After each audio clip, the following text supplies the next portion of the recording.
एखन अहाँ सुनि रहल छी माँ श्री सा रिकॉर्डिंग स्टूडियो के शानदार प्रस्तुति अपहर बड़ा मजा मिल तो हमरा सुइया में गे अथियो डीजे वाला ले भुइया में गे। बड़ा मजा मिल तो हमरा सुइया में गे अथियो डीजे वाला ले भुइया में गे।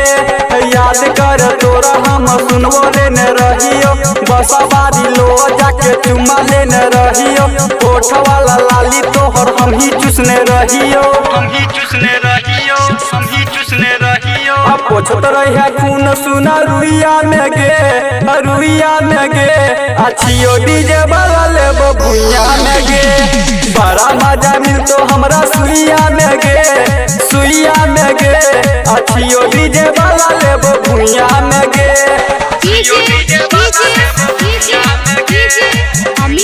एखन अहाँ सुनि रहल छी माँ श्री सा रिकॉर्डिंग स्टूडियो बाजीपुर मणिराजी सँ। चाहे रहतौ केकरो इलाका खाली हेतोगे हमर धमाका कहै छियै सुनये तेगे पाका डाल देबो आई घरे में डाका खोज देब पानी तोरा कुआं में गे अथियो डीजे वाला लेब भुइया में गे। बड़ा मजा मिल तो हमरा सुइया में गे अथियो डीजे वाला लेब भुइया में गे। एखन अहाँ सुनि रहल छी माँ श्री सा रिकॉर्डिंग स्टूडियो बाजीपुर मणिराजी सँ।